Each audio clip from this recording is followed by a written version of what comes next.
Guadalajara, 1993. En una calle secundaria del centro histórico, lejos de los restaurantes elegantes y de los turistas despistados, había un local estrecho con un letrero sencillo pintado a mano: La Gloria de Jalisco. De día, pasaba casi desapercibido. De noche se convertía en un imán. El olor que salía de su cocina era distinto al de cualquier fonda del barrio. Un aroma profundo, ahumado, con notas dulces y metálicas que se pegaban en la memoria. Quien probaba un solo bocado, volvía. Quien volvía, lo recomendaba como si se tratara de una obligación moral. El dueño y chef, Héctor Medina, era un hombre de unos 40 años, delgado, con ojeras permanentes y manos de cirujano. Siempre llevaba una filipina blanca impecable, sin manchas visibles, y un pañuelo negro atado al cuello. Rara vez salía al salón.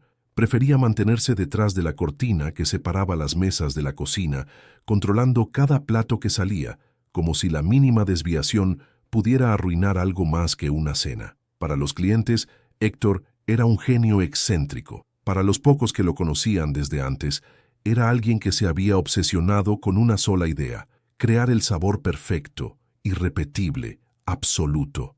El menú era breve, casi insultante en comparación con otros lugares: 3 platos principales, 2 entradas, un postre. Y sin embargo, el restaurante vivía lleno. El favorito de todos era un guiso de carne servida en cazuela de barro, con una salsa espesa y oscura que nadie podía identificar del todo. Algunos decían que era una mezcla de chiles antiguos, otros hablaban de hierbas traídas de la sierra. Héctor escuchaba desde la cocina y sonreía apenas. Nadie acertaba, nadie lo haría.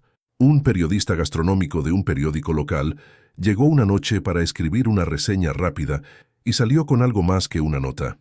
En su columna del domingo escribió: «Lo que se cocina en la Gloria de Jalisco roza lo religioso.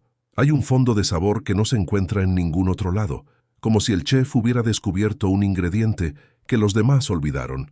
Desde entonces, el flujo de clientes se multiplicó. Funcionarios municipales, profesores universitarios, policías de alto rango, todos querían probar el plato milagroso. En la cocina la fama no cambiaba nada. Héctor trabajaba en silencio, midiendo el tiempo no con reloj, sino con el color del humo que salía del horno de piedra instalado al fondo, una estructura antigua que había mandado traer desde un pueblo desaparecido bajo una presa. Nadie más podía acercarse a ese horno. Los ayudantes se quedaban en la parte frontal: picar, lavar, preparar guarniciones.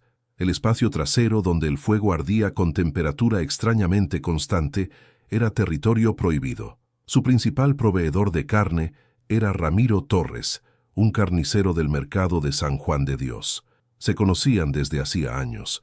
Al principio, su relación era de simple negocio. Ramiro traía cortes de buena calidad, Héctor pagaba puntual. Con el tiempo, el chef empezó a hacer pedidos más específicos, casi quirúrgicos: piezas pequeñas, ciertos tipos de hueso, cortes con más grasa que carne, y lo más extraño, encargaba desperdicios que ningún otro comprador quería, restos que normalmente se tiraban o se vendían a fábricas de alimento para perros. Una tarde de abril, se oyó una discusión en la parte trasera del restaurante. Algunos vecinos, fumando en la acera, escucharon gritos ahogados, el choque de algo contra la pared, un insulto mal pronunciado. Reconocieron la voz de Ramiro y la de Héctor. Luego, un silencio brusco, como si alguien hubiera cortado el sonido con un cuchillo. Minutos después, el chef salió por la puerta de servicio, se ajustó el pañuelo y sacó unas bolsas de basura hacia el contenedor. Nadie volvió a ver al carnicero. En los días siguientes, los clientes comentaban que el guiso de carne estaba más intenso, más profundo, como si hubiera encontrado por fin su punto. La gente se reía, hablaban de talento, de nuevas especias. Héctor no negó ni confirmó nada, solo dejó que las mesas llenas hablaran por él.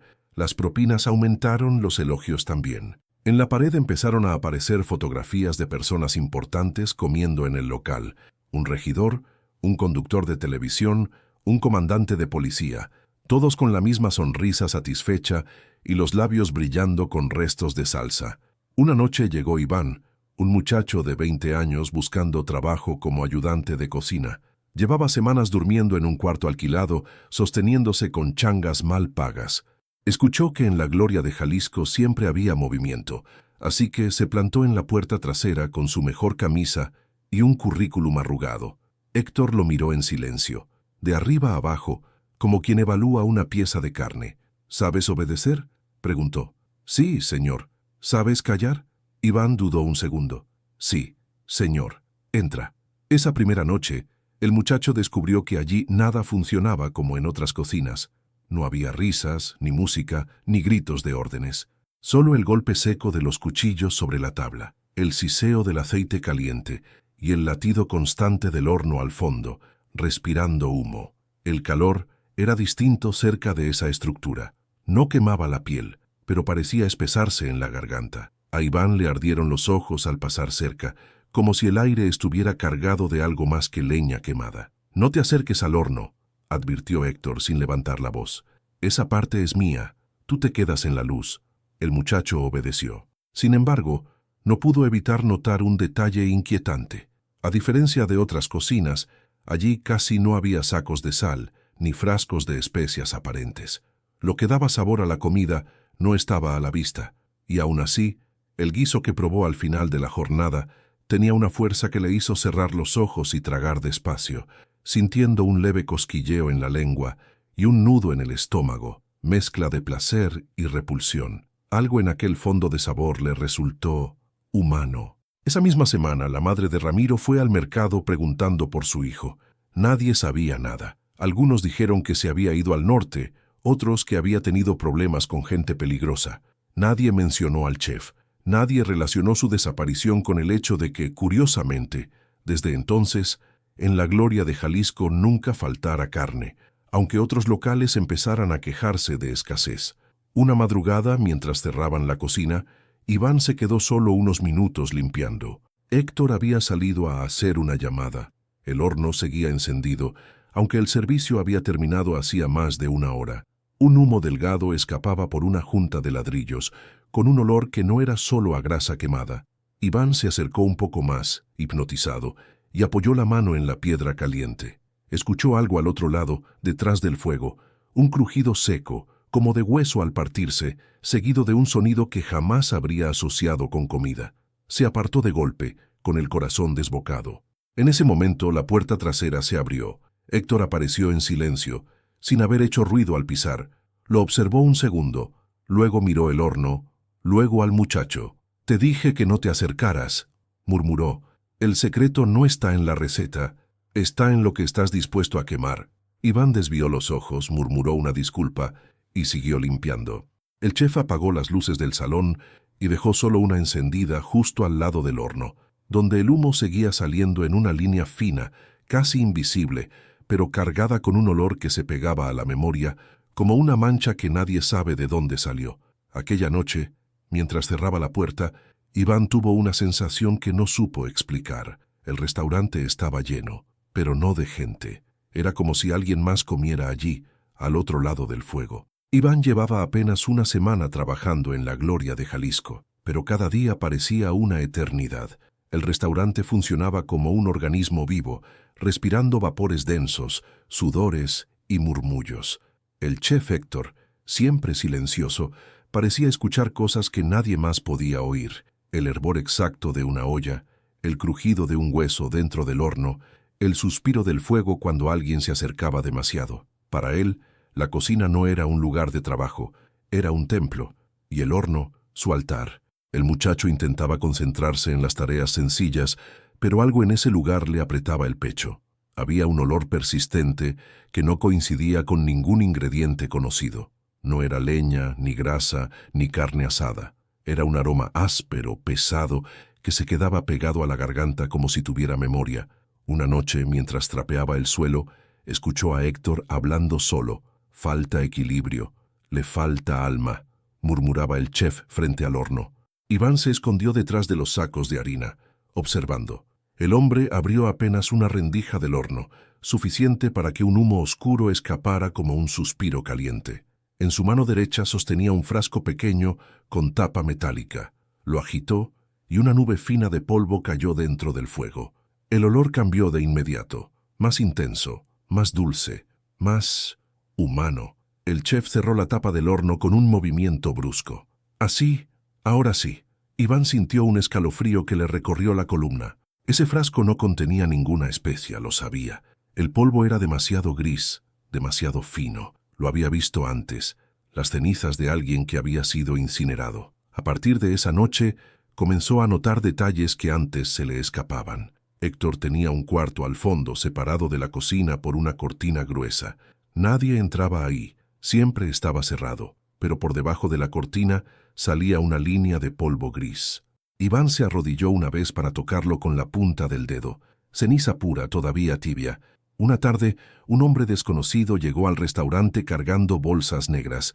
Parecían sacos de basura, pero el peso y la forma eran distintos. Héctor lo recibió con un apretón de manos y lo guió hacia el cuarto del fondo. Iván observaba desde la despensa. Cuando el hombre salió, lo hizo ligero, sonriendo, como si se hubiera quitado un peso enorme de encima. Héctor cerró de inmediato la puerta y volvió a la cocina con los brazos llenos de polvo gris pegado a la filipina. «Chef, ¿qué trae ahí?», preguntó Iván con torpeza. Héctor lo miró con calma, casi con ternura. «Condimento artesanal, muchacho. Lo que da sabor no es la carne, es lo que vivió antes». La frase lo persiguió todo el día y la noche. Iván decidió investigar. Esperó a que el servicio terminara, a que Héctor saliera por la puerta trasera. Siempre lo hacía a la misma hora, cargando una linterna y una bolsa que no dejaba que nadie tocara. Cuando creyó que estaba solo, se acercó al cuarto prohibido. La cortina olía a humo y metal. Se lanzó hacia adentro. El cuarto era pequeño, casi una celda. En las paredes había urnas de diferentes tamaños, todas alineadas con precisión. Algunas tenían etiquetas con nombres: Ramiro Torres, Lidia Velázquez, FG, cliente 22, proveedor 11. Otras tenían solo fechas. En el centro había una mesa metálica con más frascos de ceniza. Cada uno tenía un color distinto: gris claro, gris oscuro, casi negro. Un cuaderno descansaba abierto junto a ellos. Iván lo tomó con manos temblorosas. Dentro había recetas escritas con letra apretada. Mejor sabor cuando la purificación dura más de 6 horas. Las cenizas de los huesos largos intensifican el aroma. No mezclar adultos mayores. Demasiado amargas. El muchacho sintió náuseas. De pronto oyó pasos acercándose. Cerró el cuaderno y se escondió detrás de la mesa justo cuando la cortina se abrió. Héctor entró sin encender la luz. Caminó hacia las urnas como quien revisa una colección de tesoros. «Mis ingredientes más fieles», susurró. «Todos regresan para dar un último servicio». Iván contuvo la respiración. Héctor tomó una urna pequeña, la más nueva, y la acercó al pecho. «Gracias por tu dedicación, Ramiro. Tu sabor siempre fue noble». El chef salió del cuarto, y el muchacho quedó paralizado. Tardó minutos en recuperar el control de su cuerpo. Cuando finalmente pudo salir, vio algo que lo dejó helado. Sobre la mesa de preparación, una bandeja cubierta con ceniza fresca, y encima de ella, algo que parecía un diente humano. Desde ese día, Iván ya no pudo comer el guiso del restaurante. El sabor perfecto tenía rostro, y ahora él sabía cuál. Desde que descubrió el cuarto de las urnas, Iván ya no podía dormir. Cada noche veía en su mente el polvo gris cayendo dentro del horno, el cuaderno lleno de notas macabras, las etiquetas con nombres que alguna vez pertenecieron a personas reales. Pero lo peor era recordar la calma en el rostro de Héctor, esa devoción casi religiosa con la que trataba a las cenizas. No parecía un asesino, parecía un sacerdote preparando un ritual sagrado. Aún así, Iván siguió trabajando. Sabía que si se iba de repente, Héctor sospecharía. Cada día fingía normalidad mientras el chef sazonaba los platillos con pequeñas pizcas de polvo. Los clientes seguían alabando el sabor. Algunos incluso decían que el guiso les calentaba el alma. Si supieran cuántas almas había dentro de ese plato. Una tarde lluviosa, la obsesión de Iván por encontrar la verdad lo llevó a buscar el libro de recetas. Sabía que Héctor lo guardaba bajo llave en la alacena superior, pero unas semanas de observación le permitieron memorizar la combinación. Cuando el chef salió a recibir a un proveedor, Iván trepó por una silla, abrió el gabinete y bajó el libro con cuidado. La cubierta estaba manchada con algo oscuro, como grasa o sangre vieja. Al abrirlo, La primera página tenía una frase escrita en tinta roja: la vida es fugaz, el sabor eterno. El resto del libro era una mezcla de recetas, dibujos anatómicos y anotaciones escritas con letra obsesiva. En una sección titulada Método de purificación, describía paso a paso cómo convertir un cuerpo en ceniza comestible: temperatura ideal, tiempo de reducción, separación de huesos, secado final, molienda, todo escrito como si fuera una técnica culinaria más. Iván pasó las páginas con manos temblorosas. En una, encontró un croquis del horno de piedra, con instrucciones precisas: no abrir antes de que el crujido final se apague. Había anotaciones al margen: los tejidos jóvenes dan notas dulces, la grasa se quema rápido, mezclar con hueso para equilibrar, los que mueren con miedo aportan amargura. El muchacho casi lanzó el libro al suelo. Su visión se nubló. En ese instante, escuchó pasos acercándose. Lo cerró y lo guardó de golpe. Apenas tuvo tiempo de bajar de la silla cuando Héctor entró. Traía el delantal manchado y una bolsa negra que dejó sobre la mesa. «Mañana tendremos menú especial», dijo sin mirarlo. «Necesito que limpies bien todo. Va a venir gente importante». Iván asintió, pero su atención estaba en la bolsa. Algo dentro se movió. Muy poco, pero se movió. Héctor la empujó con el pie hacia el horno. «Esto ya está listo para purificar. La carne ya no sirve». El chef abrió la tapa del horno y un humo oscuro salió como un aliento antiguo. El olor era insoportable, una mezcla de grasa quemada y hueso carbonizado. Héctor dejó caer el contenido de la bolsa dentro. Iván escuchó un golpe sordo, húmedo. Luego, un sonido que jamás debería escucharse en una cocina: una mano chocando contra la piedra caliente. El joven se llevó la mano a la boca para no gritar. Héctor cerró la tapa con una devoción casi amorosa. «El fuego devuelve la dignidad», murmuró. «El polvo es pureza, el polvo es alma». Después salió al salón, dejando a Iván solo con el horno encendido. El muchacho retrocedió hasta chocar con la pared, pero no podía apartar la vista del horno. El humo, ahora más denso, parecía formar figuras que se movían en el aire, y dentro algo crujía. Esa misma noche, Iván decidió denunciar al chef. Fue a la comisaría más cercana y contó todo: el polvo, las urnas, la carne, las desapariciones. El oficial lo escuchó sin interrumpirlo y luego preguntó: «¿Dónde trabajas, dijiste?» «En la Gloria de Jalisco». El hombre sonrió, pero no de alivio, de reconocimiento. «Ah, el restaurante del señor Medina. Hace unas semanas nos invitó a cenar». «Todo excelente». Iván sintió un nudo en el estómago. «Señor, se están comiendo ceniza humana». «Ceniza humana». El oficial cerró su libreta con un golpe. «Mire, muchacho, si quiere meterse en problemas, siga hablando, pero ahí nadie tiene motivos para matar a nadie. Es un negocio ejemplar». Cuando Iván salió, en la oscuridad de la calle vio un coche estacionado. Dentro, la silueta de Héctor, inmóvil, mirando directamente hacia la comisaría. Tenía el cigarrillo encendido y el humo ascendía en una línea recta, perfecta. Esa noche, Iván comprendió algo esencial: no había escapatoria.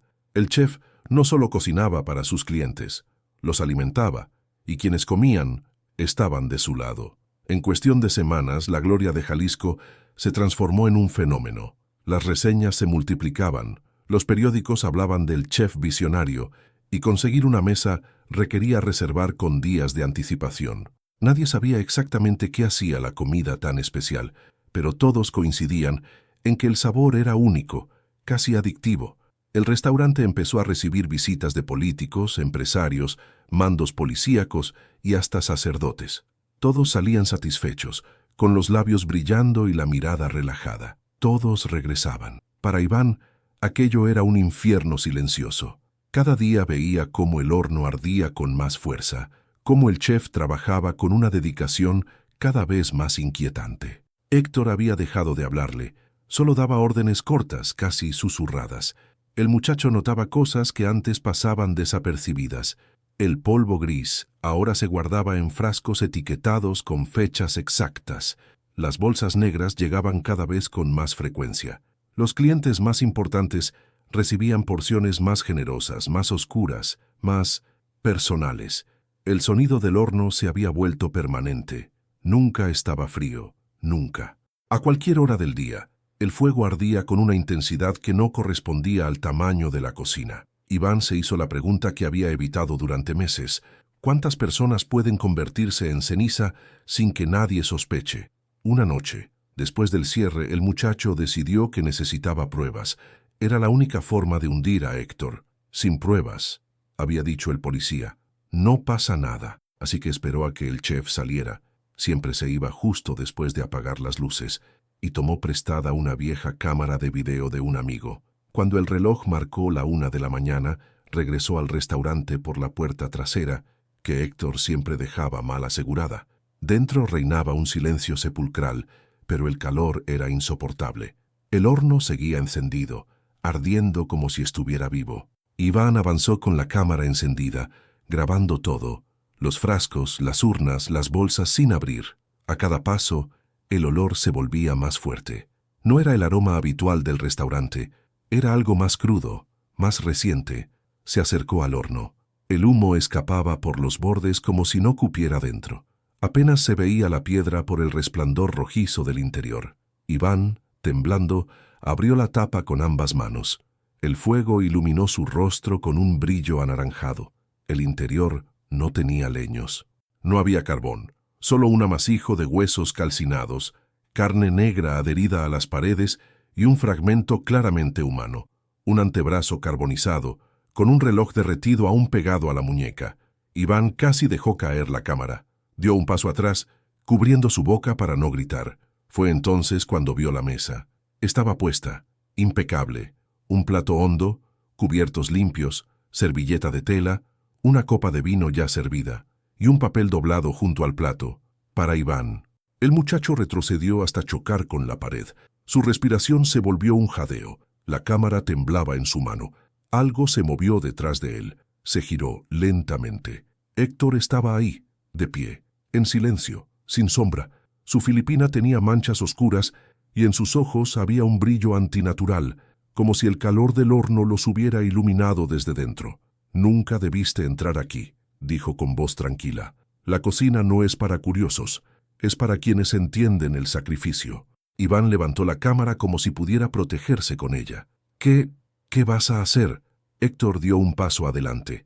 «Lo mismo que hago con todos, dignificar, purificar, convertir». Se inclinó hacia el horno y tomó un puñado de ceniza aún humeante. «¿Sabes por qué tu sabor es distinto, Iván? Porque tienes miedo. El miedo da matices especiales». El muchacho corrió hacia la salida, pero la puerta estaba cerrada con llave. Golpeó, gritó, pataleó. Por detrás, Héctor avanzaba con calma, como si todo estuviera perfectamente planeado. «Siéntate. La cena está servida. Falta el último ingrediente». Iván dejó caer la cámara. La imagen quedó grabando el humo, el fuego y los pasos lentos del chef acercándose. A la mañana siguiente, el restaurante abrió normalmente. Llegaron clientes habituales comentando el aroma más intenso que nunca. Nadie preguntó por Iván. Nadie vio la cámara en el horno derritiéndose junto con lo que quedaba de él. En la pared, justo al lado del menú del día, Héctor colgó una nueva urna de cenizas. No tenía nombre, solo una fecha.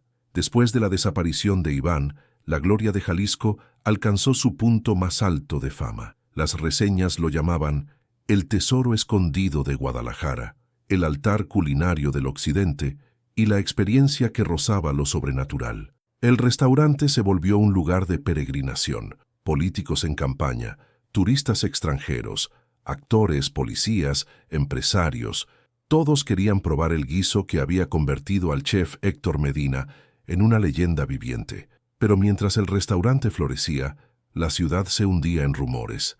Desaparecidos aquí y allá, casos sin resolver, personas sin hogar que ya no aparecían en los cruceros, proveedores que dejaban de pasar sus cuentas. La policía casi nunca investigaba, y cuando lo hacía, Héctor los invitaba a cenar, ofreciéndoles una porción especial. Después de eso, nadie volvía a hacer preguntas. Pero en 1997, de un día para otro, la gloria de Jalisco cerró. Las luces se apagaron, las cortinas bajaron, el letrero se quitó. Héctor desapareció sin despedidas ni explicaciones. No hubo carta, ni deuda, ni denuncia, solamente silencio. Los vecinos aseguraron que la última noche, bien entrada la madrugada, el horno estuvo encendido más fuerte que nunca, como si quemara algo demasiado grande, demasiado pesado para quedar en la memoria. La ciudad lo olvidó poco a poco. Los clientes lamentaron la pérdida. La prensa buscó nuevos fenómenos. Y el nombre de Héctor Medina se volvió una anécdota gastronómica, hasta que en el año 2001 el local volvió a abrir. No como fonda, sino como restaurante moderno, más elegante, más luminoso, con un nuevo dueño, un joven chef llamado Arturo Ledesma, quien decía haber adquirido la propiedad con todo lo que tenía dentro. Mantuvo el horno original y una sola receta del menú pasado, el guiso especial de la casa. Quise conservar lo que hacía este lugar único, dijo a los periodistas. La tradición no debe morir. Esa misma semana, las primeras reseñas fueron publicadas. Los críticos coincidían. El sabor es exactamente el mismo que el de hace años, inexplicablemente idéntico, como si el espíritu del antiguo chef siguiera en las paredes. Detrás del mostrador, Arturo sonreía cada vez que le decían eso. El fuego conserva recuerdos, respondía. Lo que nadie sabía era que en una repisa cerca del horno había colocado una urna metálica pequeña, pulida, con una placa escrita en letras doradas. A nuestro maestro, Héctor Medina. Gracias por enseñarnos a servir con el alma. Los empleados nuevos no se atrevían a tocarla. Algunos juraban que la urna cambiaba de posición durante la noche. Otros decían que, cuando el horno se encendía por sí solo, y ocurría muy seguido, la urna vibraba ligeramente, como si algo dentro se agitara. Pero lo más inquietante comenzó a suceder con los clientes. Los que ordenaban el guiso especial decían sentir un calor extraño en el pecho y una voz ronca en el oído, apenas perceptible, que susurraba: «El secreto está en la ceniza». Una noche de sábado, cerca de la hora de cierre, un hombre quedó solo en el restaurante. Arturo lo observaba desde la barra mientras apagaba las luces. El horno empezó a encenderse solo, sin fuego, sin gas. Una llama azulada iluminó todo el local. La urna vibró, emitiendo un sonido metálico. El hombre, confundido, preguntó: «¿Todo está bien?». Arturo sonrió. «Sí, alguien quiere asegurarse de que el sabor no cambie». El horno ardió con fuerza, y por un momento ambos vieron una figura oscura formarse dentro del fuego, un rostro delgado, con ojos hundidos, y un pañuelo negro atado al cuello. La figura levantó la mano, como dando una bendición. Luego, desapareció. El fuego volvió a su intensidad normal. La urna quedó inmóvil, y el aroma perfecto llenó la cocina. Desde entonces cuentan que cada chef que toma ese local cocina solo si acepta una condición: usar la ceniza del maestro. Porque en Guadalajara, hasta hoy, cuando alguien prueba el guiso especial de la casa, siempre dice lo mismo: este sabor es imposible que sea de este mundo.